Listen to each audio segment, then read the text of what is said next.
Rubin Farhana, আমি কি এখন কথা বলতে পারি? আমি একটু শেষ করি। আপনার কথা তো শেষ হবে না, মানে কথা শেষ হবে না তো, কথা শেষ হবে না। ভারতের সাথে চোখে চোখ রেখে কথা বলছে বাংলাদেশ অধিকার আদায়ের জন্য। তারা বিভিন্ন সময় ভারতের বিরাগ বাজানো হলো, সেটিকে আসলে খুব বেশি পাত্তা দিচ্ছে না। বিএনপির কি রাজনৈতিক বয়ান আবার নতুন করে বলার সময় এসছে কিনা? আপনারা কি আর ভারত বিরোধীর জায়গাটা এখন আপনাদের জন্য খেলা হয়ে পড়েছে কিনা? বেশ রুবিন ফারহানা, অসংখ্য ধন্যবাদ। দেখুন, আমি যখন আজকে আলোচনায় বসছি, আমি কিন্তু ধরে নেব একটা স্বাধীন সার্বভৌম রাষ্ট্র হিসেবে, বাংলাদেশের একজন রাজনীতিবিদ হিসেবে বসছি, পশ্চিমবঙ্গের নয়। First of all, second, Bangabandhu জাদুঘর নিয়ে কথা হয়েছে, অথচ তিস্তা নিয়ে আশ্বাসের বাইরে কিছু মেলেনি, সীমান্ত হত্যা নিয়ে আশ্বাসের বাইরে কিছু মেলেনি। চোখে নাই। দেখুন, আজকে তিস্তার কথা আসছে, তিস্তার কথায় কেন আমরা মমতা বন্দ্যোপাধ্যায়ের দোষ দেখছি? কেন আমরা বারবার পশ্চিমবঙ্গকে দায়ী করছি? আপনি যদি ভারতের সংবিধানের 253 অনুচ্ছেদটি দেখেন, যদি কেন্দ্র সরকার চায়, যে কোনো মুহূর্তে কিন্তু তিস্তা নিয়ে চুক্তি হতে পারে। সেই তিস্তা চুক্তি শুরু হয়েছে 2011 সাল থেকে, যেটা নিয়ে কথা হচ্ছে। বাংলাদেশ সরকার 2011-তে বলেছিল যদি তিস্তার পানি না আসে আমরা ট্রানজিট দেব না, কিন্তু পরবর্তীতে আমরা দেখেছি 2014 পরে, আমি একটু শেষ করি। না, আপনি পারেন না, আমি শেষ করি। না, আমি শেষ করি। 2014 ইলেকশনে যখন ভারত সরকারের প্রত্যক্ষ মদদে আওয়ামী লীগ ক্ষমতায় আসে, তখন আমরা দেখলাম যে তিস্তা ভুলে গেছে এই বাংলাদেশ সরকার। বাংলাদেশ সরকার তখন তিস্তা ভুলে গিয়ে ট্রানজিট দিয়ে দিয়েছে, এবং আমাদের কমিটি রেকমেন্ড করেছে পার টনের টাকা নেওয়া হবে 1058 টাকা, সেখানে মাত্র 192 টাকা পার টনে আমাদেরকে ট্রানজিট দিয়ে দেওয়া আছে। সুতরাং এই মানে আমি বলি, ইমব্যালেন্স রিলেশনশিপ কখনো খুব ভালো কিছু ইঙ্গিত করে না। বেরশারুমিন ফারহানা, প্রথম কথা হচ্ছে যে আপনি তিস্তার কথা বলেছেন যে তিস্তার কথা আলোচনা তোলা হয়নি, তিস্তার কথা আলোচনায় তোলা হয়েছে, তারা এই প্রসঙ্গে কোনো কথা বলতে চাননি। দ্বিতীয় কথা হচ্ছে কেন্দ্র চাইলেই হচ্ছে রাজ্যকে না, মানে রাজ্য না চাইলে সেটি যে দিয়ে দিবে ভারতের অত মানে নিশ্চয়ই ভারত এরকম না। আর আমি যেটি আপনি ট্রানজিট নিয়ে কথা বলছেন সেটির ক্ষেত্রে আমি বলতে চাই 152 টাকা।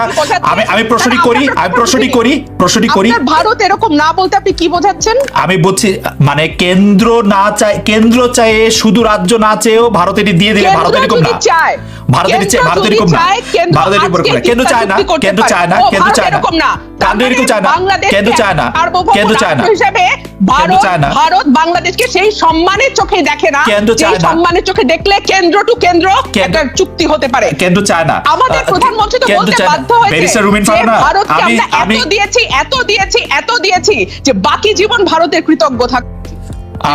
আমার কাছে আমি যেটি জানতে চাইছি যে আপনারা এরকম করে যে একটি ভারত বিরোধী রাজনীতির জায়গায় মানুষকে নিয়ে যান, সেটির মধ্যে আসলে কতটা সারবত্তা থাকে? ট্রানজিটের কথা আপনি বলেছেন, হ্যাঁ অসত্য বলেছেন। আপনি বলেছেন যে এটি নিয়ে কথা হয়েছে, এটি নিয়ে আলোচনা হয়নি, অথচ এখানে করোনা ভাইরাস নিয়ে কথা হয়েছে, ভারত ব্রিক্স এর মধ্যে বাংলাদেশকে অন্তর্ভুক্তির কথা বলেছে, আশ্বাস পাচ্ছি আমরা বহু বছর ধরে, অনলি আশ্বাস। আর কি থাকবে সেটার মধ্যে, কথার মধ্যে আর কি থাকবে? মানে নরেন্দ্র মোদী কালকে বলেছেন সীমান্তে আর তিনি আর কোনো হত্যা দেখতে চান না। তিনি আর কি বলতেন? আর কি বলতেন? আপনি কি এক প্রশ্ন 10 বার করবেন, আপনি আবার উত্তর নেবেন? আগে আপনি এটা ঠিক করুন। আপনি উত্তর দেন, আমি শুনছি তো, আপনি বলেন। 2000 আমি একটা কথা বলতে পারি? জি আপনি বলবেন অর্পিত, আপনি বলেন। হ্যাঁ, 2018 সালে সীমান্তে হত্যা হয়েছে 14 জন, আহত হয়েছে 28 জন। 19 সালে হত্যা হয়েছে 43 জন, আহত হয়েছে 82 জন, এবং 2020 সালে নভেম্বর পর্যন্ত হত্যা হয়েছে 41 জন, আহত হয়েছেন 44 জন।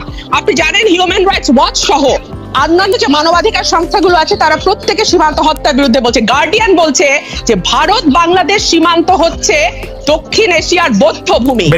আপনাকে ধন্যবাদ, আপনার বক্তব্য বুঝতে পেরেছি আমি। অর্পিতা ঘোষ, আপনি বলেন, আপনি কি বলতে চাইছেন? ভারত তার সীমান্ত শেয়ার করে চীনের সঙ্গে, মিয়ানমারের সঙ্গে, এবং পাকিস্তানের সঙ্গে, ভুটানের সঙ্গে, নেপালের সঙ্গে।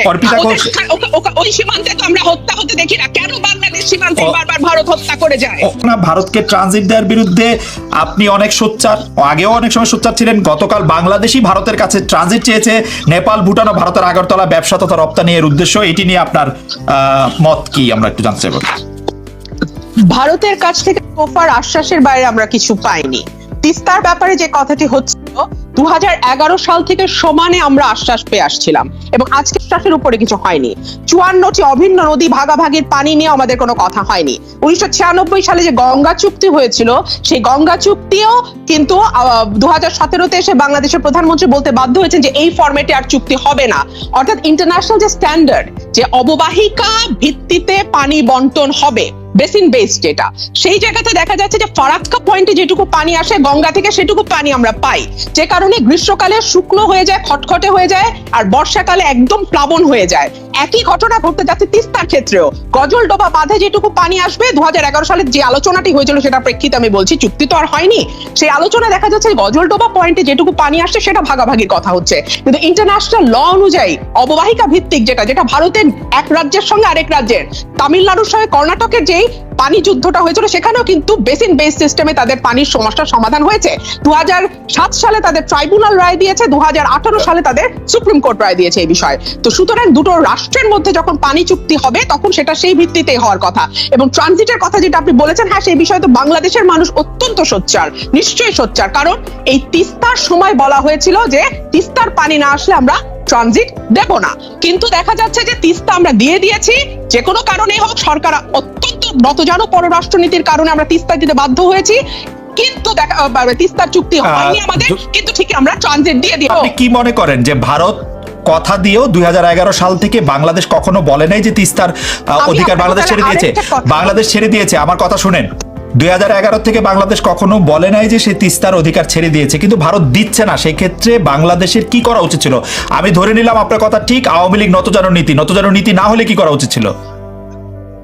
নতজানু নীতি না হলে বাংলাদেশ যে একটির পর একটি ভারতকে ছাড় দিয়ে গেছে, ট্রানজিট দিয়েছে, ভারতের সমস্ত পণ্য বাংলাদেশে অবাধে ঢুকতে পেরেছে, ভারতের চ্যানেলগুলো চলছে, ভারতের ব্যাপারে ফেনী নদীর পানি দিয়ে এসছে বাংলাদেশের প্রধানমন্ত্রী গিয়ে, এবং যেই চুক্তিগুলো হচ্ছে গত 3টি বৈঠকে যে চুক্তিগুলো আমরা দেখতাম তার একটাও কিন্তু সিগনিফিকেন্ট না।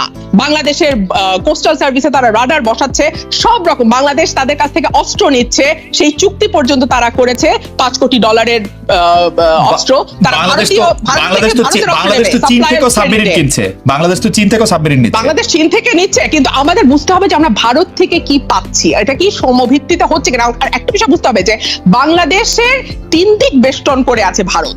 ভারত কিন্তু বাংলাদেশকে একেবারে ঘিরে রেখেছে, সুতরাং ভারতের সঙ্গে আমাদের দেনা পাওনার যে হিসাব হবে সেটা অত্যন্ত সূক্ষ্মভাবে বাংলাদেশের মানুষ সেখানে নজর রাখবে, বিশ্লেষণ করবে। আর একটা বিষয় দেখুন, সীমান্ত হত্যার কথা আপনি নিজেই বলেছেন, ফেলানির কথা আপনি নিজেই বলেছেন, এই বিষয়ে আমি একটু বলতে চাই, তিস্তা চুক্তি যদি নাও হয়ে থাকে, সীমান্ত হত্যার বন্ধের ব্যাপারে কিন্তু বিএসএফ এবং বিজিবির মধ্যে 2011 সালে চুক্তি হয়েছে। 2008 সালে ভারত সরকার এবং বিএসএফ বাংলাদেশকে আশ্বস্ত করেছিল যে সীমান্তে হত্যা বন্ধ করা হবে এবং কোন রকমের মানে আশ্বাসে তো কোনো কমতি কখনো হয় নাই। ভারতীয় স্বরাষ্ট্রমন্ত্রী যখন কোনো কমতি নাই, কখনো হয় নাই ভারতীয় স্বরাষ্ট্রমন্ত্রী, কিন্তু আমার প্রশ্ন হচ্ছে যে আশ্বাস দিয়ে ভারত সেটি শুনছে না বা মানছে না, সেই ক্ষেত্রে বাংলাদেশের করার কি ছিল সেটা বলতে আপনি বলছেন যে ভারতকে সেগুলি না দিলে পারতো। এটি আমরা জানতে চাইবো যে বাংলাদেশের আসলে কিছু করার ছিল কিনা। আমি কথা একটু যুক্ত করতে চাই, আমি একটা কথা যুক্ত করতে চাই।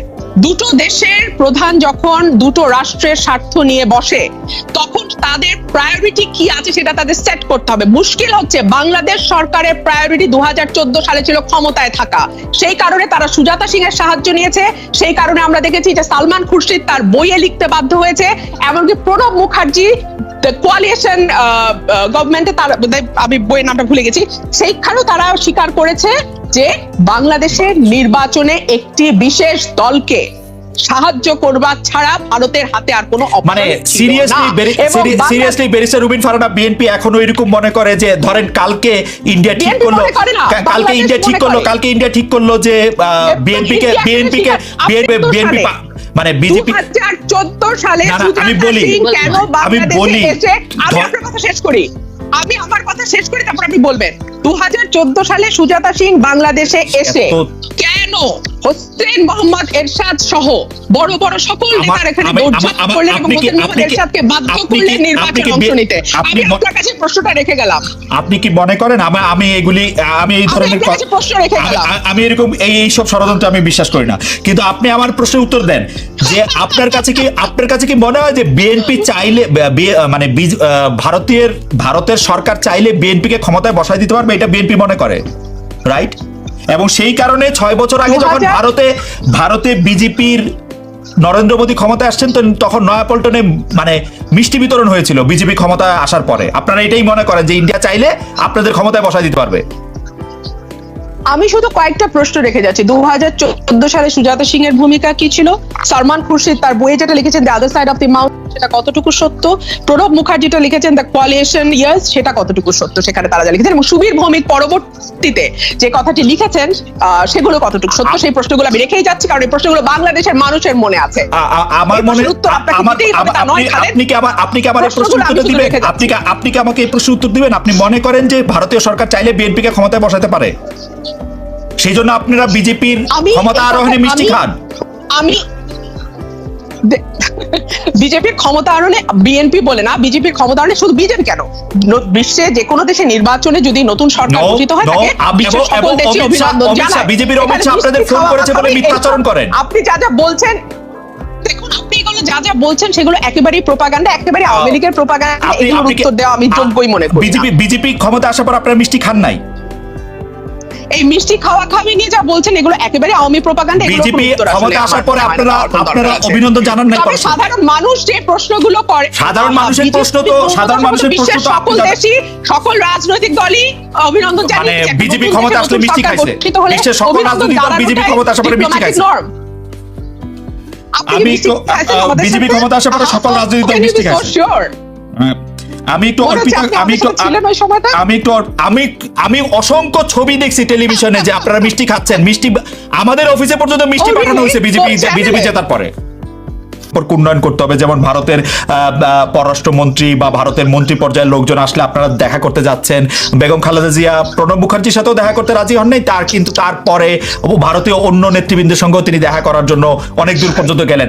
এখন কি আপনারা মানে আপনাদের রাজনীতিটা ভারতমুখী করে তুলবেন, নাকি যে আপনারা ভারতের অনেক বেশি প্রিয় হইতে চাবেন? কি করবেন আপনাদের রাজনৈতিক লক্ষ্যটা একটু যদি বলেন আমাদের। আপনি যদি আমার কথার মাঝখানে ইন্টারাপ্ট না করেন তাহলে আমি একটু স্বচ্ছন্দে উত্তর দিতে পারি। আর উত্তরে আমি বলতে চাই যে কোনো রাষ্ট্রের সঙ্গে, সেটা ভারত বলে নয়, যে কোনো রাষ্ট্রের সঙ্গে সমমর্যাদার ভিত্তিতে সম্পর্ক স্থাপনে বিএনপি বিশ্বাস করে। কিন্তু মুশকিল হচ্ছে যে শুধুমাত্র একটি রাজনৈতিক দল বলে তো নয়, আমরা দেখতে পাচ্ছি যে ভারত বাংলাদেশকে যেন শুধুমাত্র আওয়ামী লীগের চোখ দিয়ে দেখবার চেষ্টা করেছে।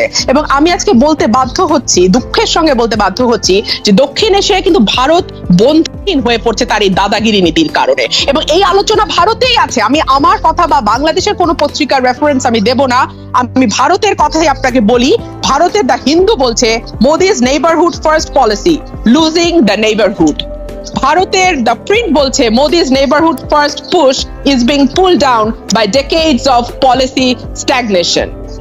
দ্য নিউ ইন্ডিয়ান এক্সপ্রেস বলছে why the neighbours dislike India. আপনি নিরবিচ্ছিন্নভাবে যা বলছেন এটা কি আমার প্রশ্নের উত্তর হচ্ছে? প্রশ্নের উত্তর হচ্ছে না, এটা আপনার প্রশ্নের উত্তর হচ্ছে না। আমি শুধু এটুকুই বলতে চাচ্ছি যে আপনি ভারতের ব্যাপারে বিশেষভাবে যে নীতির কথা বলছেন, বাংলাদেশ এককভাবে কোনো দেশের ক্ষেত্রে কোনো বিশেষ নীতি নিচ্ছে না। আমি বাংলাদেশের নীতির কথা জানতে চাই নাই, আমি বিএনপির নীতি সম্পর্কে জানতে চাইছি।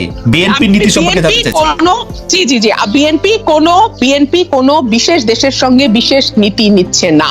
বিএনপি অন্যান্য দেশের সঙ্গে সমমর্যাদার ভিত্তিতে যে বন্ধুত্বের কথা বলে, ভারতও তার ব্যতিক্রম। যে বিএনপির প্রধান ভারতের রাষ্ট্রপতির সঙ্গে দেখা করতে যান না, সেই বিএনপির প্রধান ভারতের তার চেয়ে অনেক অধস্তন লোকদের সঙ্গে দেখা করতে যান কি করে? তাহলে চেঞ্জ হয় নাই কোনো কিছু? দেখুন, যে কারণে তিনি রাষ্ট্রপতির সঙ্গে দেখা করেন নাই সেই কারণ কিন্তু তিনি নিজেই ব্যাখ্যা করেন।